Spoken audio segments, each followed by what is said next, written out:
వందనాలు తెలియజేసుకుంటున్నాను. అలాగే ఈ అవకాశం ఇచ్చినటువంటి సహోదరులు శివ గారికి నా ప్రత్యేకమైన వందనాలు. అలాగే మరి వేదికలో ఉన్నటువంటి సహోదరులు సేవకులు అన్నయ్య గారికి కూడా నా హృదయపూర్వక వందనాలు. అలాగే మీ అందరికీ కూడా మరొకసారి నా వందనాలు ప్రేమపూర్వకంగా తెలియజేయించున్నాను కదా. ప్రియ దేవుని వలన దేవుని యొక్క దయా కిరీటము ఈరోజు మనకు ఇచ్చాడు అనేది చాలా వాస్తవమైనది కనుక దానిని మనం తెలుసుకోవడానికి కొద్ది నిమిషాలు ప్రయత్నించాలంటే చిన్న ప్రార్థన చేసుకుంటాం. మమ్మల్ని అత్యంత మిక్కిలిగా ప్రయత్నించిన మా ప్రియ పరలోకమందున్న తండ్రి, మీ ఘనమైన ఉన్నతమైన శ్రేష్టమైన నామానికి వందనాలు స్థితులు చెల్లించుకుంటున్నాను. ఈ దినాన్న ఈ ప్రాంతంలో ఈ వాక్కులను వినిపించడానికి మీరు ఏర్పాటు చేసినటువంటి ఆయన సత్యమైన సభనైన మీరు ఈ సభలో హాజరైన ప్రతి ఒక్కరూ చాలా అదృష్టవంతులు, ఎంతో భాగ్యవంతులు అనేటువంటి ఆలోచనతోనైనా మేము ఈ సభను ప్రారంభిస్తున్నాం. ఎందుకంటే మీరు ఇచ్చిన ప్రతిదీ చాలా ఉపయోగకరమైనది, మా బ్రతుకులను మలిచేది, మీరున్న లోకాన్ని చేర్చగలిగేది అనేటువంటి ఆలోచన ప్రతి ఒక్కరూ ఎరగాలి. ఎంత అపారమైన ప్రేమ మాకు మమ్మల్ని నడిపిస్తున్న పరమతండ్రి మీకు వందనాలు. ఈ సభ మీ సమక్షంలో జరిపించి చక్కటి విధానాలతో మమ్మల్ని నడిపి మీ వాక్కులతో మమ్మల్ని నడిపి వాటి ప్రకారం జీవించగలిగే స్థితిని సామర్థ్యాన్ని మీ పిల్లలైన మాకు అనుగ్రహించినట్లు ఈ ప్రార్థన మనము యేసు వారి పేర అడిగి వేడుకొనుచున్నాం. ప్రియ పరలోకమందున్న కన్న తండ్రి, ఆమేన్. ప్రియ దేవుని వలన దేవుడు చాలా ఉన్నతమైన వాడు, ఆయన చాలా గొప్పవాడు. ఆయనతో పోల్చే వ్యక్తి మరొక ఆయన లేడు. ఇదిగో ఇలాంటి ఆయన మనం చూడగలిగితే ఇదిగో ఇలా ఉంటాడు అని యేసుక్రీస్తు వారిని పోల్చి మాట్లాడటమే తప్ప అంత గొప్ప దేవుడిని మరొక ఆయనతో పోల్చగలిగే స్థితి మనకి కనబడదు. అంత గొప్పవాడైన ఆయన ఏదైనా చేయగలిగినటువంటి సామర్థ్యం కలిగిన ఆయన, అది చిన్న ఆయువు కలిగిన మనపై ఎందుకు ప్రేమ చూపుతున్నాడు? బాగా ఆలోచించారు కొద్ది నిమిషాలు. ఆయనేమో ఉన్నతుడు, చాలా గొప్పవాడు, ఏదైనా కలిగించగలిగిన ఆయనకి ఆవిరైపోయే అతి చిన్న ఆయువైన మన కోసం ఎందుకు శ్రద్ధ చూపుతున్నాడు? ఏమండి, మనతో ఉన్న వారికే మనం నచ్చం. కొంతకాలం ప్రయాణం చేసే ప్రయాణికులమైన మనమే మన ఇరుగు పొరుగు వాళ్ళకి నచ్చం. కొద్ది కాలం ట్రావెల్ చేసిన స్నేహితులకే నువ్వు ఇలాంటి వాడు, నువ్వు ఇలాంటి దాని వల్ల మన నుంచి వేరైపోవడం మనకు తెలుసు. పుట్టిన నాటి నుంచి ఇదిగో ఎప్పటి వరకు మీ వయసు ఎంతుందో మీరు పరిణామంలో తీసుకోండి, ఆలోచించండి. ఎప్పుడు నీ యందు ప్రేమ లేని వాడిని ఆయన ప్రయత్నం చేయలేదు. ఆయన నీకు ఇష్టం లేని దానిగా నిన్ను చూడను. 6 నెలలుగా మా స్నేహం కొనసాగుతుందండి.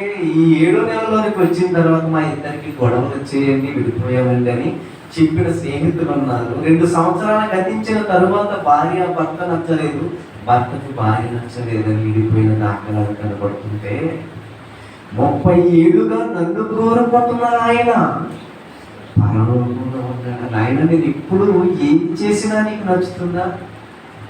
ఎప్పుడు నా మీద కోపం రాలేదా? ఎప్పుడు నేనంటే ఇలాంటి వాడా అని అనిపించలేదా? అంటే ఆయనకి నేను కూడా కుమార్తె కదరా, నువ్వు నా కుమార్తె కదా, నేను నిన్ను ఎందుకు అసహించుకుంటాను? ఇదిగో నిన్ను 60 ఏళ్ళు లేదా ఒక 20 ఏళ్ళు సాకిన తల్లి చిన్న చిన్న పొరపాట్లు చేస్తుంటే నా బిడ్డను నేను ఎలా వదులుకుంటాను అని కడుపులో పెట్టి దాచుకుంటుంది కదా. మరి నీ తల్లి కంటే గొప్పవాడను పరమందున్న తండ్రిని అంటున్నాను. మరి ఆమె కంటే ఎక్కువ ప్రేమ చూపకపోతే నేను ఎలా ఉంటాను? నా స్థితిని నువ్వు ఎలా అర్థం చేసుకుంటావు? ప్రేమల దేవుడు అన్నారా, ఆయనను మనం ఆలోచిస్తుంటే ఆనందమైపోతుంది ప్రియులారా. ఆయనను మనం తెలుసుకుంటున్న ప్రతి క్షణం దేవన్నేనంటే ఎంత పిచ్చానంటే నీకు నేను ఎంత పిచ్చిగా ప్రేమిస్తున్నావన్న నువ్వంటే చాలా పిచ్చి దేవుడికి. ఎప్పుడు నిన్ను వదులుకోవాలనుకోలేదు. తెలియకపోతే ఎవరో ఒకరితో తెలియచేసి ఏదైనా చిన్న చిన్న పొరపాటు ఉంటే నాయన అది చేయకూడదనా, అలా ఉండకూడదనా అని మార్చుకుని హక్కుని చేర్చుకున్నవాడే పరలోకమున్న పరమ. ఏమండి, ఆయన మనల్ని ప్రేమిస్తున్న ప్రతి విషయాలలో మనం చూస్తుంటే కానీ వృద్ధాప్యం వచ్చేంత వరకు నిన్ను ఎత్తుకున్నవాడు అంటున్నాడు. ఏమండి, వ్యాధి బారిన పడి మంచాన్న పడిపోతే కన్నవారే కట్టుకున్నవారే ఏదో క్షణంలో చిరాకు పడిన దాఖలాలు కనబడుతుంటాయి. అవునా కదా? మనం నడవలేని స్థితిలో, చేసుకోలేని పరిస్థితులలో ఏమండి మన వారు అప్పుడప్పుడు ఇసుకోవటం, సొరుగుకోవడం మనకి కనబడుతుంది. ఆయన అంటున్నాడు, నీవు ముదిమి వచ్చే వరకు ఎత్తుకున్న వాడును నేనే అంటున్నాడు. ఆయన నేనంటే నీకు అసహ్యం లేదా? ఇదిగో నా కన్నవారు నన్ను అసహించుకుంటున్నారు, చిరాకు పడుతున్నారు.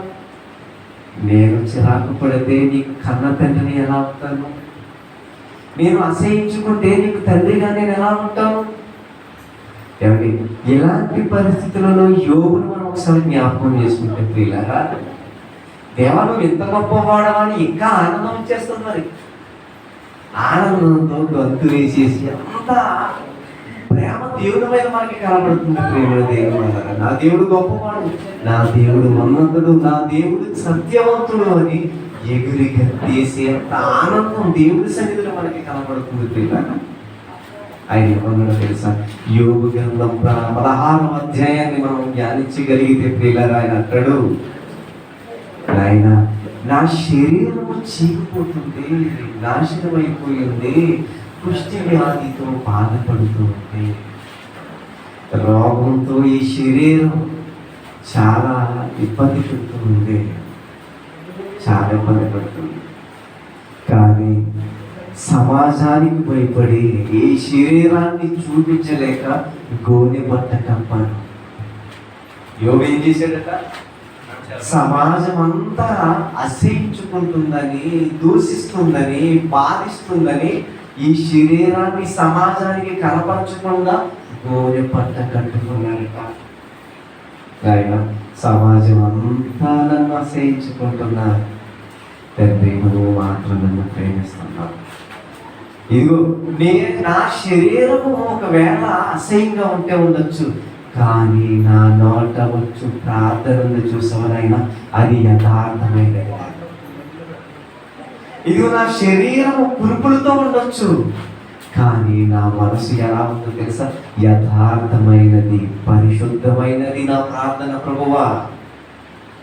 అంతరంగ స్వభావాన్ని పరిశీలించు పరిశుద్ధుడు కదా తండ్రి.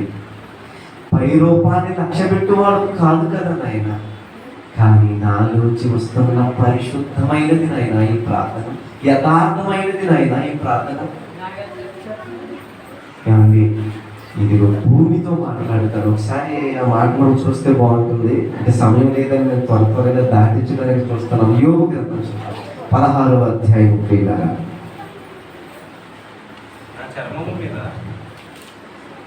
16వ అధ్యాయము 5వ వచనం.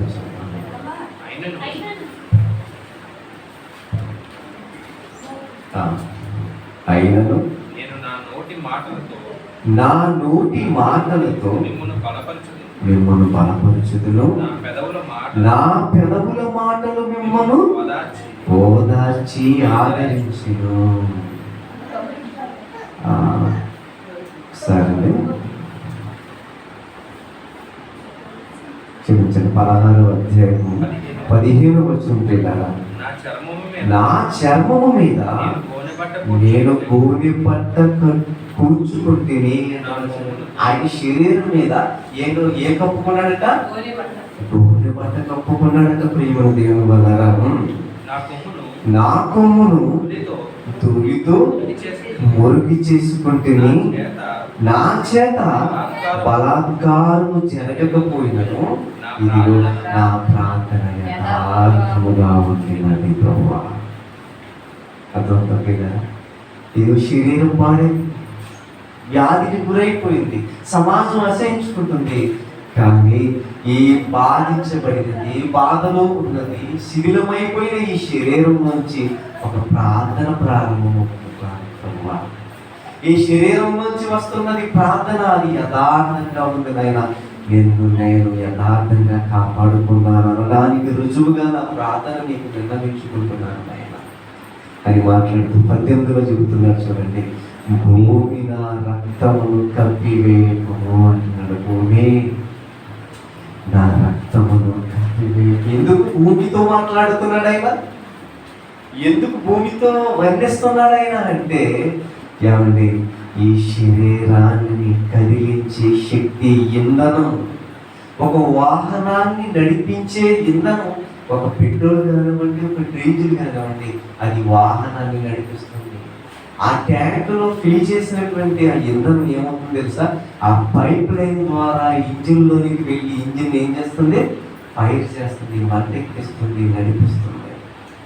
ఇదిగో ఈ ఇంజిన్ ఉంది కదా, ఈ శరీరం అనే ఇంజిన్, ఈ నరాలనే ఈ పైప్ లైన్ ద్వారా ఈ శరీరాన్ని కదిలిస్తుంది.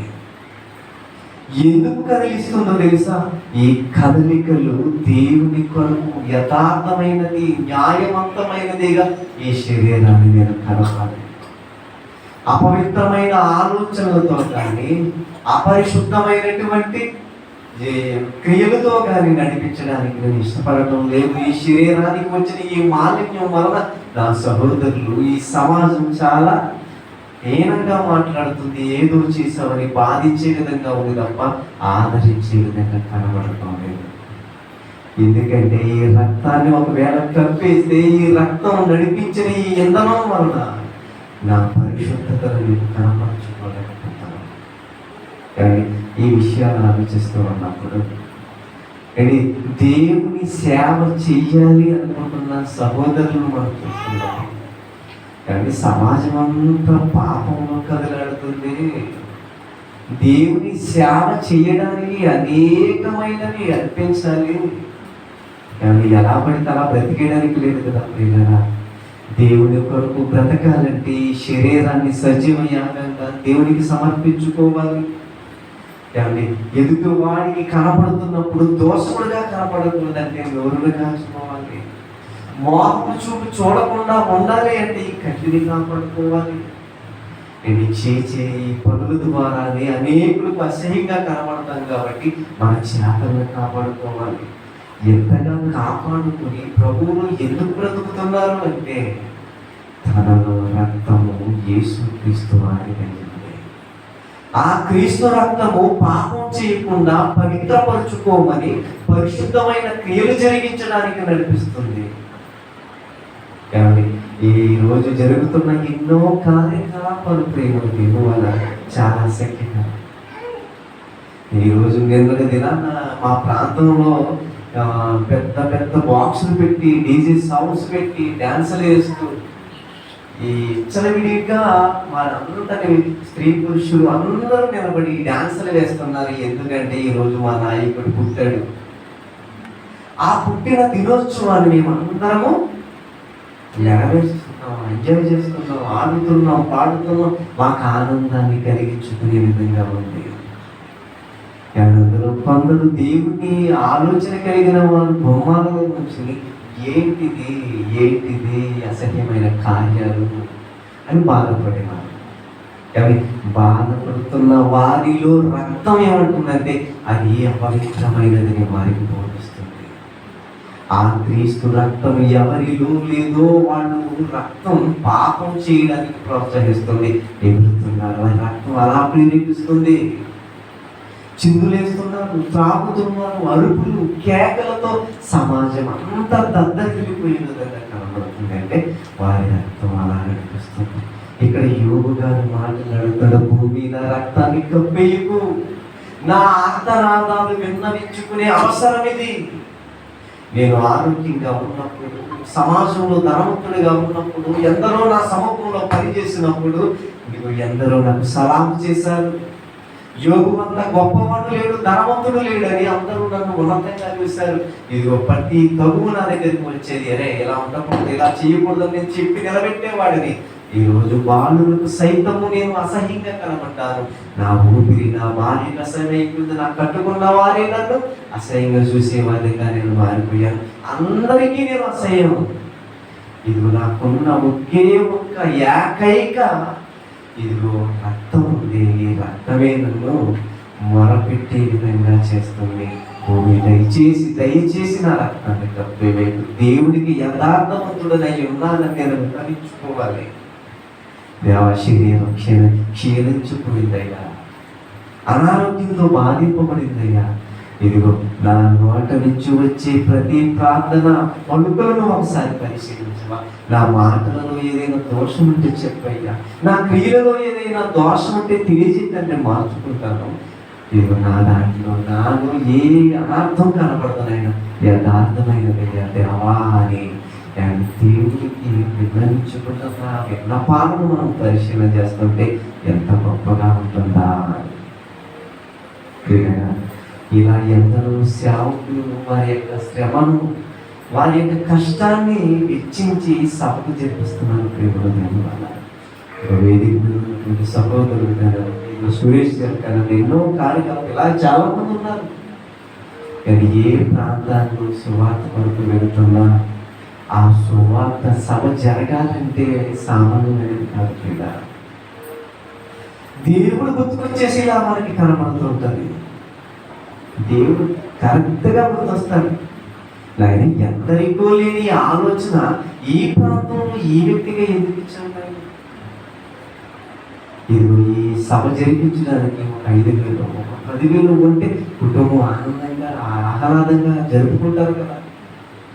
ఇది ఒక భోజనాన్ని ఏర్పాటు చేసి, ఆహారాన్ని ఏర్పాటు చేసి, ఇది ఒక కుర్చీని ఏర్పాటు చేసి, ఫ్యాన్ లైట్లు పెట్టి తమ ఉపాధిని విడిచిపెట్టి ఈ సేవను జరిగించడానికి ఎందుకు అంటే తన రక్తము ప్రభువుని ప్రకటించమంటుంది.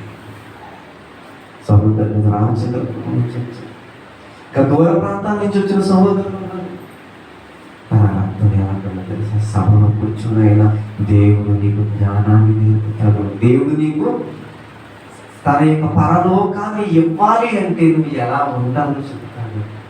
కాబట్టి మనం అందరం పరదేశులు యాత్రికులమై ఉన్నాం కదా. ఇప్పుడు యాత్ర చేసిన తరువాత మనం అక్కడికి వెళ్ళాలి కదా. ఈ యాత్ర దినాలను ఎలా గడుపుకోవాలో దేవుడే తమ శ్రమను పెట్టుబడిగా పెట్టి తమ బిడ్డలకు నేర్పి ఆయన నీ పిల్లలు వస్తారు, ఆదిత్యని ఇదిగో దూర ప్రాంతాల నుంచి వస్తారు. ఇదిగో నా గురించి తెలిసి ఇదిగో పలానా ప్రాంతంలో పలానా శాపను తీసుకురా, నీ పిల్లలకు చెప్పించు, నేర్పించు. మీరు పరిశుద్ధంగా బ్రతికితే మీకే పరలోకం. మీరు పరిశుద్ధతగా బ్రతకడం వలన ఇక్కడ సేవకుడికి రాదు. ఆయన పరిశుద్ధంగా బ్రతికితే ఆయనకే పరలోకం. మీరు పరిశుద్ధంగా బ్రతికితే మీకే పరలోకం. మేము క్రియలు సంపాదించుకుని మీకివ్వలేరు, మీరు సంపాదించుకుని మాకివ్వలేరు. కాబట్టి అనాది సంకల్పంలో దేవుని సంకల్పం ఇదే. ఇదిగో ఎదుటి వారిని నేను కోరి నడిపించండి. అందులో ఎందరైతే ముందుకు వెళతారో, నాకు ఇష్టలుగా ఉంటారో, నా పిల్లలు అనబడతారన్న ఆ మాట ఎవరైతే అంగీకరించారో వారందరూ ఈ కార్యక్రమాన్ని ముందుకు తీసుకోవడానికి సిద్ధపడుతున్నారు. కాబట్టి ఒక మనిషిని పెంచడం, పోషించడం మీకు అందరికీ తెలుసు. ఎంతకైనా సొంతది.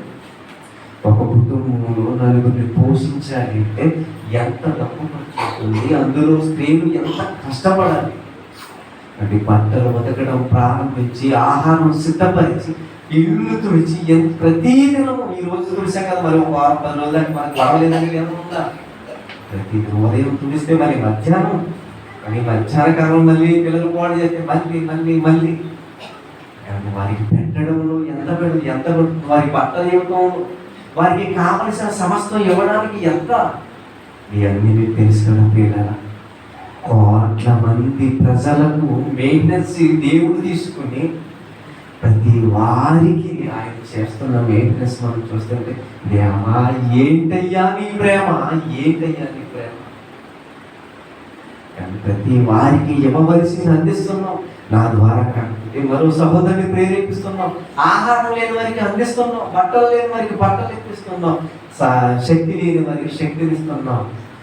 ఎవరిని విడిచిపెట్టక అందరికీ సమయానికి ఆహారం అందిస్తుంది. ఎవరైనా వంట చేసుకునేది ఏంటంటే పలానా వారిని ఎవరో రూపంలో నీ ఆకలిని తీరుస్తున్నవాడు ఆయన దేవుడు. నా కడుపు నిండుతుంది అంటే దేవుడు నీ ఆకలిని ఎరిగాడు. నీ జీవాన్ని కలిగిన ఆయన, తెలుసుకున్న ఆయన, నీకు ఏది లేదు. కాబట్టి మనిషి బ్రతికి ఉండడానికి ఏది కావాలో అన్ని సమస్తము ఈ ప్రకృతిలో పెట్టేశాడు. కానీ ఏ ప్రకృతిలో ఏది చూసినా మనం దేవుడే మనకి ప్రయత్నం చేస్తూ ఉంటాం. ఏది కదిలించినా మనకి దేవుడే కనబడతాడు. ప్రేమ దేవుడు అన్న ఈ అందమైన సృష్టిని ఒకసారి మీరు మనసుతో పరిశీలన చేయండి. నువ్వెందుకు అడగచ్చు. నేను దేవుని ద్వారా నీకు సేవ చేయడానికి వచ్చినవాడు. నీ సేవ గంతును నీ సృష్టి చెబుతుంది. ఉదయం కాగానే సూర్యుడు రావాలి. నేను రానులేని ఊరుకుంటే దేవుడు ఊరుకోడు సూర్యుడిని. సాయంత్రం కాగానే చంద్రుడు తన యొక్క ప్రకాశాన్ని ఇవ్వాలి. నేను వెళ్ళనంటే ఊరుకోడు. నాకు సెలవు కావాలంటే లేదు. ఎందుకంటే భూమి మీద యాత్ర చేసి నా పిల్లలు ఉన్నారు. 60 ఏళ్ళు కాలాన్ని గడపడానికి, పరిశుద్ధ లక్షణాలను తెచ్చుకోవడానికి వాళ్ళు ట్రైనింగ్ తీసుకుంటున్నారు పరలోకంలో బ్రతకడానికి. ఇదిగో ఎదుటి వారి మేలు కోరేవారిగా వాళ్ళు బ్రతకడంలో అహర్నిశలు కష్టపడుతున్నారు.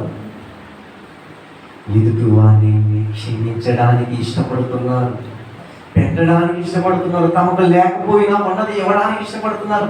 ఇలా నా రాజ్యాన్ని, నా నీతిని ఈ భూమి మీద వాళ్ళు వెతుకుతున్నారు. సూర్యుడా నువ్వు ఆగద్దు, చంద్రుడా నువ్వు ఆగద్దు.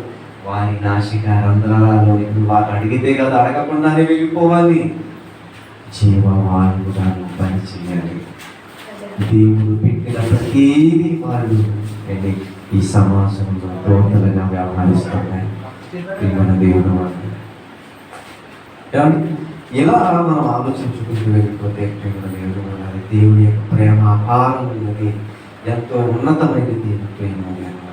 కీర్తన గ్రంథం పరిశీలించుకుని నేను సమయాన్ని మరి సేవకులకు నేను ఇచ్చేస్తానండి. కీర్తన గ్రంథము మనం చదివిన వాక్య పఠనం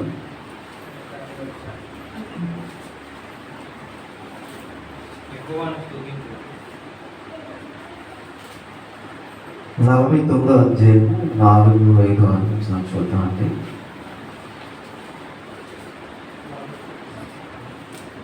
ప్రియులరా మనం చూడగలిగితే కీర్తన గ్రంథము 149వ అధ్యాయం 4-5 యెహోవా తన ప్రజలందు ప్రీతి గలవాడు. దేవుడట ఈ భూమి మీద ఉన్నటువంటి తన పిల్లల యందు ప్రీతి కలిగిన వాడు. ఎవరండి? ప్రీతి అంటే ఏంటంటే